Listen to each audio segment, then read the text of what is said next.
All right, I'm going to close that on that. There we go. All right, and by the way, I hope you noticed that I did put up the study guide for the exam on Friday. I will figure out a good time for us to do a review session. I'm having a feeling it's probably going to be on Saturday or Sunday. Would y'all prefer Sunday? Yeah, I kind of figured. So we'll kind of hammer that out on Friday, and we'll take care of that. Oh, whoop, whoop. That's private messages. I don't need to show that to everybody just yet. All right, so. All right. No, I always see something in the chat and I open it up and it's private. I'm like, oh gosh, I gotta fix it. All right. So let's talk a little bit about happiness. So here's the thing about emotions, by the way. I don't know if you're aware of this. Your emotions are so fleeting. There's a big difference between an emotion and a mood. And generally, emotions tend to be caused by the brain. They're generally very, very short-lived. And really, I think that's one of the good things to know about emotions. If you're having a bad day, or if you're feeling bad about something, knowing that it's not permanent and that it will pass is so helpful. So when I'm having a bad day, I know it's probably not going to last. I will tell you, though, that at least for me, you know what helps me stick into having a bad day? If I wake up with a bad emotion or an unhappy emotion and I'm like, I feel bad today. Let's Google extra stuff that makes me feel bad. Let's go look at this news site and look at things that annoy me or this blog that I hate read because it makes me feel bad. And yes, I am kind of drawing out the bad there just to be a little silly, but I've never walked out of a situation feeling better in those cases. And it ends up prolonging that mood and you end up feeling really, really stuck. Now, one thing that I will mention is that our emotional states do tend to fluctuate throughout the day. Most of us are actually kind of grumpy when we first wake up. I know I am. But usually what we find is that our positive emotion tends to really peak at about 7 or 8 hours after waking up. And then usually as we get closer and closer to bedtime, well, we tend to get a little grouchier. On the other hand, negative emotion tends to be like relatively stable throughout the day, but tends to get a little higher before we go to bed. It's part of the reason why sometimes if you're feeling bad, it's really helpful to ask yourself, am I tired? You might be. Am I hungry? Do I need a glass of water? Do I need to move my body?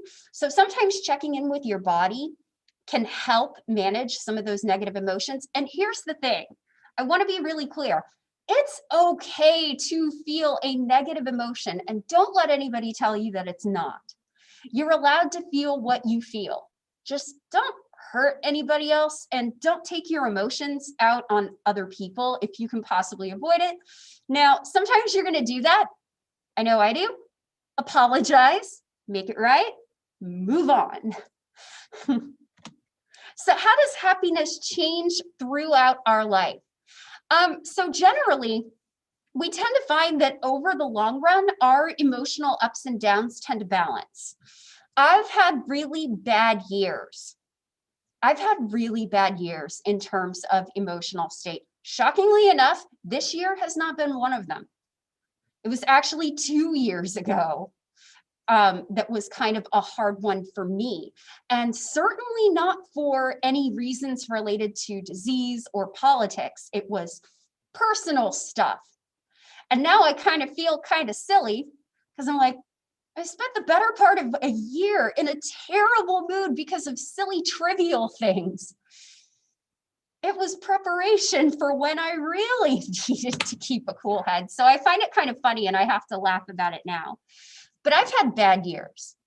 I've also had really, really good years. These things are going to tend to balance each other out. Your emotional ups and downs do tend to balance. And we often are really bad at forecasting how we're going to feel after a bad event. So can somebody on the Discord or somebody here in class, can somebody tell me how long they think they would feel bad after a really bad breakup? So if you broke up with a romantic partner, how long do you think you would feel bad? 2 days. Okay. You are an exception to the rule, Pandora. Huh? A long time. How long? If you had to put a number on it, Morgan, how long? 2 months. 2 months. Okay. How many of you would say something like 6 months? I know I would.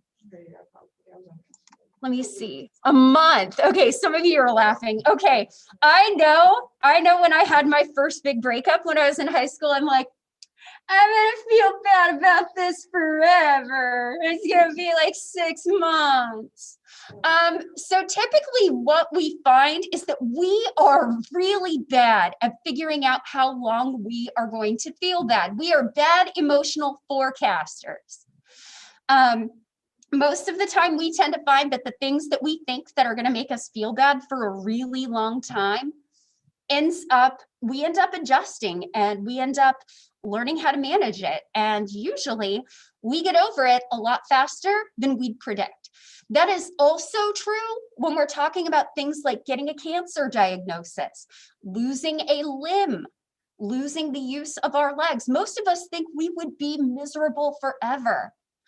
And certainly some people are. But that's not what the data shows. The data actually shows that when you look at people who have had amputations, who have lost the ability to use their legs, who have had a cancer diagnosis, yeah, they are sad and they are scared for a little while. But we also learn to be resilient. Diseases and these kind of things can often really bring us down, but they don't make us as sad as we would predict. And we learn to manage it, and we learn to be strong. So really quick, can money buy happiness? Yes, to a certain extent, that is certainly true. So there is kind of a relationship between how much money you make and happiness. Now, here's what's actually kind of interesting. So data actually kind of reported that when you ask college students this as a goal for life, one of the things that kind of became really interesting is that especially in the 80s and on, being well off financially was becoming more important than something like developing a meaningful life philosophy. And so it's really easy to look at this and kind of be like, wow, people are really greedy. No, I think there is something to be said for the fact that being comfortable and not having to worry about your next mortgage payment or having to worry about where your lights are, whether or not your lights are going to get cut off for the month, being well off, we're not necessarily talking about being a millionaire here. We're talking about having enough to be able to live. And more we are finding that it is very, very hard to do that. Yes. I mean, that kind of goes along with Maslow's hierarchy. Mm-hmm. If you can't cover your basic needs, then you can't have a meaningful life philosophy. Oh yeah, no, absolutely. That absolutely fits with Maslow's philosophy. You're probably not going to really think about having a meaningful life philosophy if you're worried about how you're going to live. So I know for me that at least having enough money to not worry about my basic needs was really important. When I grew up in high school, I was in a single parent family, and there were times that our lights were cut off. There were times that cars got repossessed. There were times that we actually got evicted from homes because my mother didn't have a job for a little while. And that was a really scary time. And so one of the things that I made sure to do, I'm like, I'm going to college. My mother didn't have a college degree. I'm going to get a college degree so that I can make more money. And I just happened to stumble into a job that I really love that does, for the most part, keep me pretty well off, at least here in Nevada. Like I can live pretty well in Nevada. And so money can buy happiness up to a point. Now, I will say people who have money tend to be a lot happier than those who struggle. That is absolutely true. If you are wondering where your next meal is coming from, or whether or not you're going to have water or heat or a roof over your head, yeah, you're probably not really feeling very happy. And you're probably not thinking much about your happiness at all. You're probably thinking about surviving. Generally, we also find that people in richer countries are also going to be happier, but there are some caveats here. Now, basically, after about a gross income, so there is a positive correlation between money and happiness, but really, that only really correlates up to about $75,000 a year gross. Basically, once you hit that point, money is no longer correlated with happiness because you have what you need. You can get what you need very easily. Like here in this country, I think it's a pretty well-reported statistic that most Americans, a good sizable majority, do not have $400 on hand in an emergency. They don't have that $400. That is a case where maybe if you had a little more money, you might be a little bit happier. So that correlation only goes up to a point. Additionally, there's this implication that if you live in a poorer country or a developing country, that you must automatically be unhappy, and that's clearly not true. And then additionally, I would also note this. Now note that this is before the Great Recession of 2008, and it also does not account for inflation. So personal income has increased over time up until 2005 or so, but happiness really hasn't changed. We're making more money, but we're not happy. And I would actually argue that we're probably less happy than we've ever been. I blame the social medias. I blame the social medias and the disconnection in general. But that's me being an old man who is yelling at a cloud. Okay, so there are a couple of different things that help determine our happiness. So I am going to bring up a political thing really, really quick. So you might remember a former president in the 1980s, Ronald Reagan. And in one of his major campaign things, like one of the things he would say while he was campaigning is, are you better off now than you were 4 years ago? And generally, I think that most people, when they go to the voting booth, are asking themselves, am I better off now than I was 4 years ago? Well, it turns out the reason that I bring this up is because we actually do a very similar thing when we are gauging our current level of happiness. This is what is called the adaptation level phenomenon. So basically, whatever happens to you becomes a new normal, so to speak. And I know that's a loaded phrase right now too. I would add the new normal is temporary. It's not going to be for much longer. You are pushing through. You are tougher because of this, I hope. So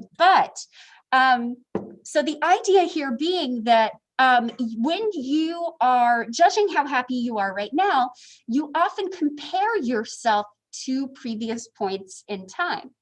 So when I ask myself, am I happy? I often compare myself to points in time where I didn't really have a lot of friends. I wasn't really very healthy. I wasn't really, I was kind of in a situation where I didn't quite have a job that I loved. I didn't feel like I had a sense of security, and now I have those things. And I'm like, oh yeah, I'm happy. Now, some of you might judge differently. You're like, last year I had all of these things and now I don't have those things, and that makes me sad, so I'm probably not happy. But here's we are very good at adapting to changes in our life. So y'all better believe the first year that I was here and I had a job, I was amazed that I had a job. The job market for professors is really hard to get into. So that first year, I was really happy just because I had a job. And then I discovered over time that being a professor, while it does make me happy, didn't make me as happy as it used to because I'm adjusting. This is normal for me now. Here's another example. How happy would y'all be if you won the lottery? Raise your hand. Would you be really happy? Okay. Now, here's what I'm going to really forward to you. At some point, you're going to get used to the fact that you won the lottery, and winning all that money is no longer going to be as exciting for you as it is at first, because you adapt, you adjust. Having a lot of money becomes a new normal for you. It's kind of the reason why when you buy something, you go to the store, you get a new pair of pants and you're like, oh, these pants are amazing. I love them. And you come home with that purchase and you're so happy. 2 weeks from now, you're not going to be happy because of those pants. I mean, maybe you are. Maybe the pants are amazing and make your rear end look awesome. But you're eventually going to get used to the fact that your life now has these pants in it. And that becomes a quote unquote new normal for you. It's part of the reason why, for example, for a lot of us, wearing masks kind of helps us realize how important the little things in our past were. Like, y'all can't see me smile. And really, that is the saddest thing about having to wear the masks. I will still wear them. But someday I want to be able to teach a class again so that you can see me in all of my rubber-faced, like, facial expression glory. I've got good ones and you can't see them right now, but they're there. Trust me. Now, it also depends, our sense of happiness also depends on how successful other people are. We compare ourselves to other people. In particular, we gauge something, our happiness, based on something called relative deprivation. So here's what we discover. How many of you have been really thrilled that you got a B on a really hard test? And then you discover most of the rest of the class got A's? How does that B feel all of a sudden? Okay, that is different. Okay, so somebody said still feeling great. Well, that's good. Other people are going to probably look at that B and feel less good about it because other people were doing better. So this is part of the reason why I talked a little bit about Facebook envy.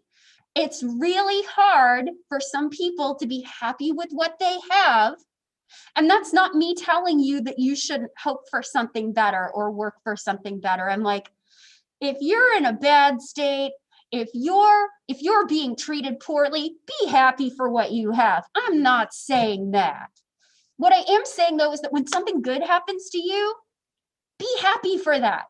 Don't think about what is going on with other people. So when I got my PhD, it was a really, really happy event. But here's how these things work in my family. My family doesn't really do education. I was the first in my family to go to college.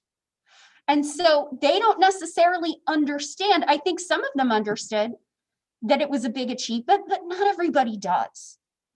And so it's kind of frustrating when you get a PhD and everybody's really, most of your family's thrilled, but then your sister pops out another child and it's like, oh, and it kind of makes you feel like, oh, what am I, chopped liver? But it's because they genuinely do not understand. And I should not compare the things that make me happy to the things that make other people happy. If you are constantly looking for the ways in which you are lacking, you are always going to be left feeling bad. So they often say that comparison is the thief of joy, and I would say that that is absolutely true. I have felt much better about my life and the way I choose to live it when I do not compare myself to other people.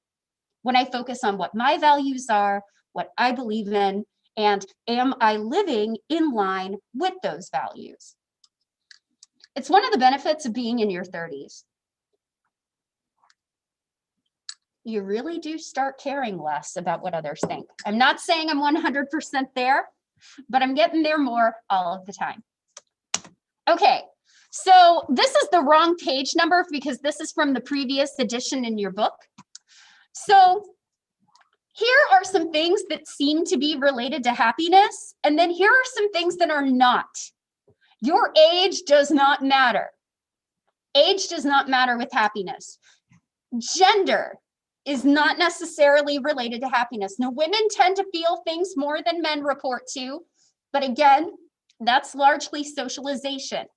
Happiness is not related to your education level. You do not have to get a PhD to be happy. You don't even have to get a bachelor's degree to be happy. Yeah, you don't have to know how to do fractions to be happy. You're having kids or not, having children or not, does not affect your happiness. Your physical attractiveness does not affect your happiness. Researchers have found this, but here's what we do find. In individualistic countries like the United States, where the betterment of the individual is more important than the betterment of the group, happy people tend to have higher self-esteem. Happy people tend to be a little bit more optimistic, outgoing, and agreeable. Note that I did not say introverted or extroverted. You can have, happy people tend to have some social support system. It does not have to be a marriage. It could be a really strong support network. I've got both. They're very nice things, but if you have a support system in some way, that's what matters. It doesn't matter what kind of support system it is. If it's working for you, it'll make you happy. Having work or leisure that engages your skills. I grew up believing that I was not supposed to like my job. I'm one of the few people in my family who actually really loves my job.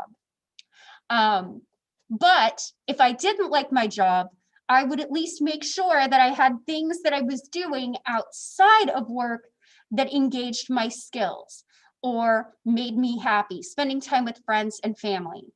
Having meaningful religious faith seems to be correlated with happiness. And there's a lot of talk about why that is. And then getting exercise and sleeping well. Ahem. You don't have to hide your head in shame. You'll make it up on the weekend. It's okay. I make it up on the weekend and I get 8 hours a night. I used to sleep until noon on the weekends until I got a dog. The dog is like a child. He demands to be up at 6. All right. So let's talk now about something that I think you are all dealing with, whether it is the pandemic, the election, classes, how you're going to get home, going remote, whatever it is. And I will tell you this, even without a pandemic, even without an election, this is definitely the time of year that students are super stressed. So what better time to talk about this than anything? Yes, and all of the above is also an option. You can be stressed by everything. Dr. Gilchrist has occasionally struggled with anxiety and she does not judge you.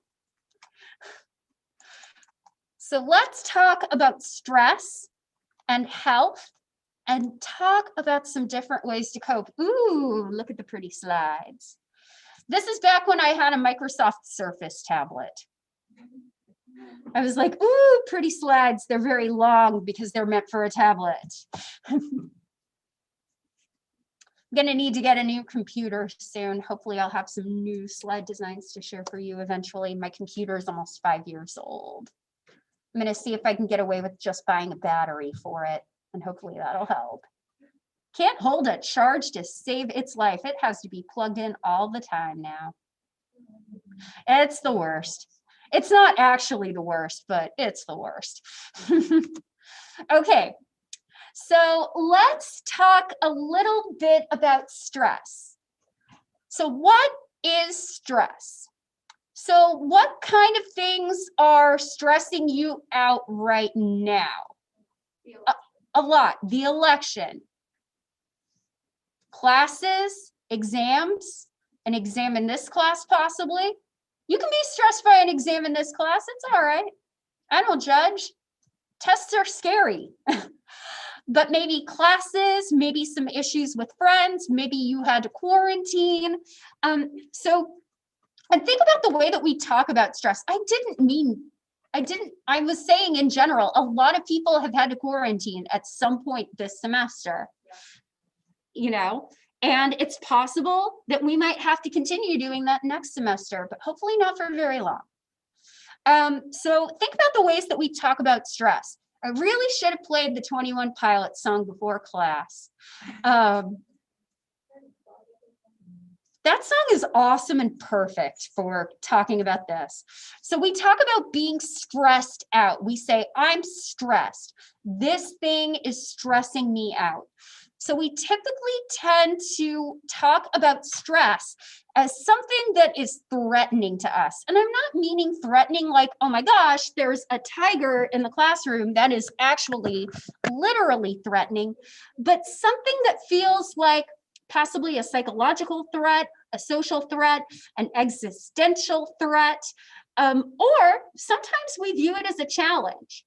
So for example, when I lift weights, I am technically putting my body under physical stress. It is not something that is threatening to me. These are dinky little 15-pound dumbbells.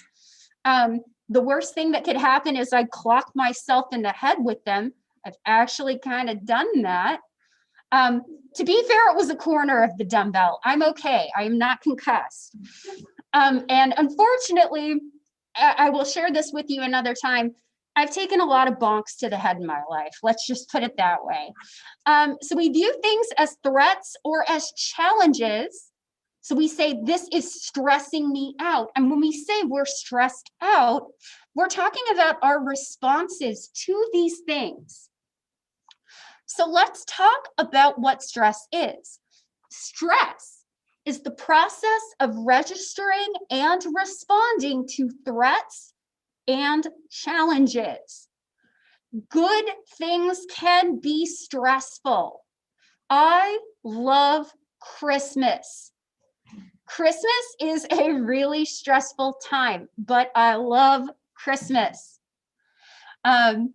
I love driving in my car. That can also be a very stressful thing. So even good things cause stress.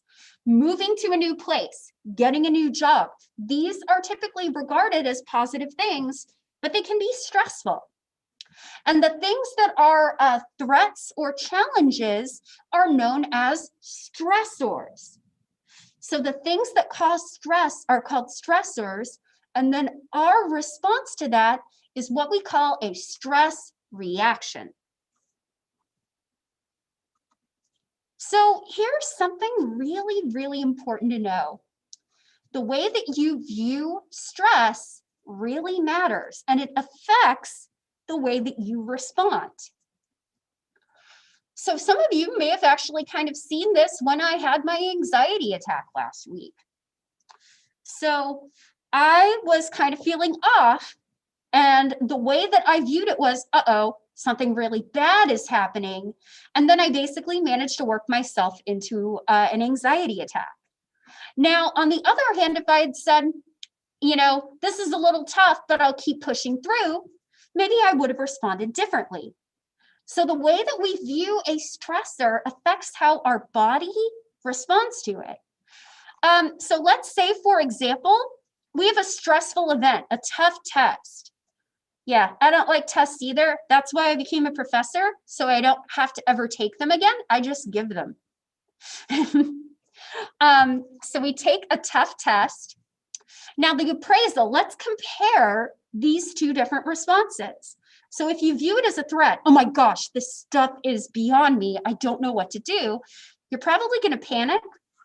You're going to freeze up, and odds are pretty good you're not going to do as well as you would otherwise. On the other hand, if you treat it as a challenge, I've got to apply everything I know and test myself and see how I do. That can give you a sense of arousal, and that can help you focus. So something that's kind of related to this that your book talked about in the previous chapter that I did not is something called the Yerkes-Dodson law. So let me write that down.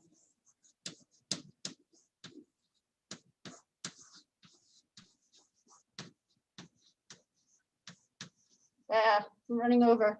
Okay, so I want you to imagine that on our x-axis, we have arousal. And here is on our y-axis, our performance level. I'm just going to call it perf. Okay, so the Yerkes-Dodson law basically says that we have an optimal level of arousal for performing certain tasks. So if you are viewing a stressor as a challenge, you're kind of right here. You have a medium level of arousal, and that can actually really give your performance a boost. On the other hand, if you start viewing it as a threat, your arousal gets heightened, and it actually gets to the point where you could have lower performance as a result. Stress can have positive effects on us if it's short-lived or if it's viewed as a challenge. That's why, especially this year, it's been so important to take care of ourselves and take care of our mental health. And part of the reason for that is that, so we have a sympathetic nervous system. It basically helps us fight or run away. So fight or flight, it helps us either fight or run away from stress. It works really well if you're having to fight off a saber-toothed tiger. It's short-lived. In our ancestral history, that's what the system was for. It was not meant for an entire year of a pandemic and all of the other stressful things that come with it. Stress can be incredibly harmful if it is prolonged or it's viewed as a threat. It's really important to find ways to manage your stress, and you're talking to somebody who knows. So I mentioned that 2018 was one of the worst years of my life, one of the worst. Not for any other reason than how I managed my stress. And I was stressed out by a lot of different things. I was overworked. I had said yes to too many committees, too many things, and I was spreading myself too thin. I was also letting myself get caught up in social drama and clique issues and stuff like that. Yes, we still have cliques as adults. High school never ends. I consider the Bowling for Soup song, High School Never Ends, a personal mission statement. But the idea being, I didn't manage my stress very well. I would bottle it up. I'd be like, I'd bottle it up. I wouldn't deal with it until one day in the summer of 2018, I wake up in the middle of the night having my very first panic attack. When you bottle things up, when you don't have effective ways to deal with your stress and you don't manage it, I'm not saying that what happened to me will happen to you, but I don't think you come out a better person for it. Managing your stress can be really, really helpful. So what sort of things create stress? So basically our stress, the things that stress us out, tend to be lumped into 3 different categories. Did you have a question, Sarah, or are you stretching? Okay, good. It's okay if you had a question too. I'm not saying if you had a question, it's bad. Okay, so the first thing that can cause stress are catastrophes. So these are things like natural disasters, wars, things like that. Most of us here are very, and I know that some of you might argue that certain things that could be considered catastrophes. I'm using them in the terms that the researchers use them. Most of us here in the United States are lucky enough to not have that happen. Having said that, that doesn't mean we don't have natural disasters. Missouri struggles with floods. We've had tornadoes pretty recently. I grew up in Florida. Hurricanes are a pretty common occurrence. All of those can be catastrophes. We also have life changes. So that includes things like going to college for the first time, getting a job, losing a loved one or a friend or a pet, because pets are family. Those kind of life changes and daily hassles. Now, here's where I get a little bit iffy because they include things like microaggressions as daily hassles, and I don't necessarily agree with that. that is a part of a larger, bigger, more systemic problem. And calling it a daily hassle feels a little diminishing a little bit. And I think that's an issue that is much, much bigger than a daily hassle. When I talk about a daily hassle, I'm like, there's a traffic jam. The line's too long at work. Somebody called me a name. There was a guy not wearing a mask at Walmart. Those kind of daily hassles. And I'm making fun of my response because I'm making fun of me. If you feel that way, I'm not making fun of you. But I find I am really good at managing the big things. I am so bad at managing the little things. I'm like, the line at Walmart was too long today. I couldn't handle it. I can't believe somebody did that. Now, here's what we do find too. The older that you get, the less stress you tend to report experiencing. And that's partially because when you're young, everything's new. And especially in early adulthood, that's when you're going through most of these life changes. Like, to put this into perspective, within the next 10 years, many of you will be, if not getting married to a partner of your choosing, being in a relationship, possibly moving in with somebody, possibly having children or sharing a pet, starting a job, going to graduate school, doing all of these different things within the next 10 years. That's a lot of change. And generally, we tend to find is that as we hit middle age, we tend to have those life changes a lot less. Not saying they don't happen. Both of my parents went back to school in middle age, and that is a life change, but that tends to not be the norm. But what we do find is that the older you get, the less stress you tend to experience. With people ages 75 or older, less than 10% experiencing high stress. These folks have been through a lot.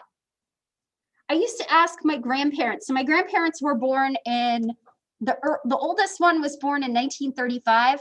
I used to ask them what it was like growing up in at the end of the Great Depression, World War II, and what life was like. And they've been through things. And as we get older, we'll go through things and we learn how to manage those things. And so that's part of the reason why this changes as you get older. So we have to talk about how stress affects our bodies. How many of you have read a book called The Body Keeps the Score, or have at least heard of it? Stress does a huge effect on our bodies. Stress, whether it's physical, psychological, or otherwise, is going to trigger the workings of the sympathetic nervous system. And this is basically what we refer to as the fight or flight response. So what happens here is that your brain basically registers a threat. And hey, if you are taking biopsych with me next semester, and I know a few of you might be, we're going to talk about this at length. We're going to talk about something called the HPA axis, and you are going to love it, I hope. So the idea being here that your brain will start to register something as being stressful.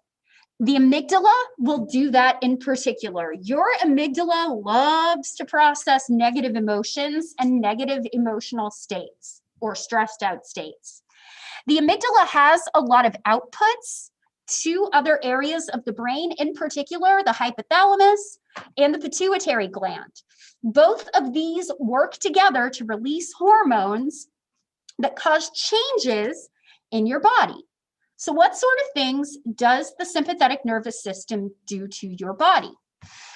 This fight or flight response includes vasodilation. So your arteries are going to widen. The idea being that more blood needs to be delivered to your muscles and to your tissues and to your organs. Your body needs energy to fight or run away from what's threatening.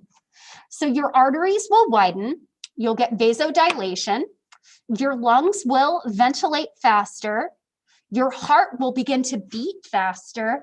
I know when I have coffee, it triggers my sympathetic nervous system. I look in the mirror because my pupils dilate. I'm like, oh yeah, there it is. Like, check my heart rate. I'm like, yep, there it is.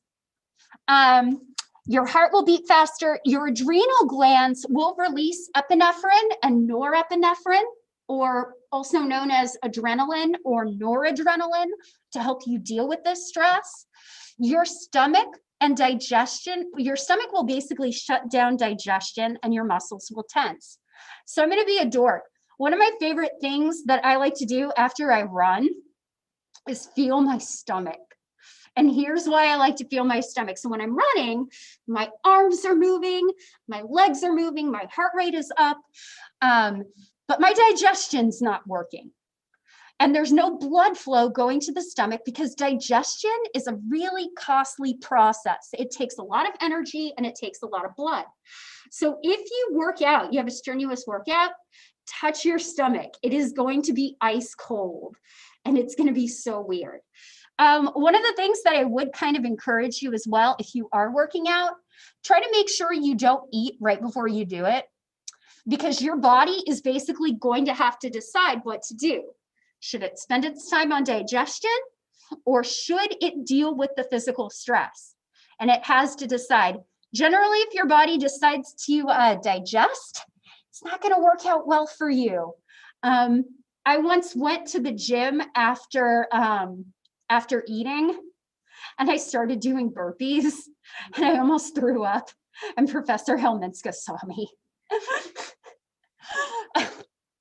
This was a while ago. So yeah, be careful, because that is also physical stress, and digestion is either going to happen and you're not going to be able to run as fast and you might feel sick, or you're going to be running around with a lot of food jostling in your stomach, and that's no good either. So we're going to finish up, and I would mention you should listen to this part because it's an essay question. I don't just tell you that for kicks. So I want to talk a little bit about the work of Hans Selye. So Hans Selye basically exposed rats and mice to different types of stressors, things like electric shocks, things like noxious fumes, etc., to see what they would do during stress. And he found that regardless of what type of stress it was, it tended to follow a very similar pattern. And he referred to this as the general adaptation syndrome. And the general adaptation syndrome comes in 3 different stages. So first, we have the alarm reaction. This is basically when you register that something is stressful. So if you're in a traffic jam and you suddenly realize that you are in a stressful event, so that is what we call an alarm reaction. Your brain begins to realize that you are in a stressful situation. After that, we have resistance. This is when your body mobilizes itself to fight or run away from the stressor.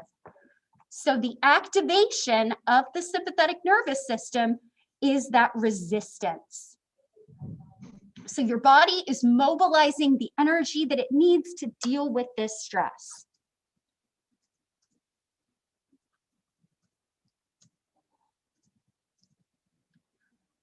And then finally, after you are done dealing with the stress, or if the stress has been prolonged, you enter a period of exhaustion. So your body is done mobilizing those resources. That takes up a lot of energy. And at that point, it leaves you depleted, exhausted, and needing to conserve your resources and rest up.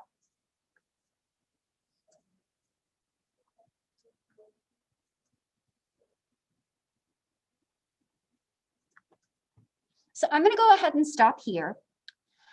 We will talk about this more next time. Next time, we're going to talk about the fact that you should probably keep an eye out for this. And I would tell you this any year, not just because it's a pandemic. Keep an eye out for your health at the end of the semester and manage your stress, because I always found at the end of the semester, once the semester was done, I always got sick. We'll talk about why that happens and different things that you can do to stave that off. Have a great day, everybody. You are appreciated. Remember, find a way that you can change the world in your own small way. The fight is never done.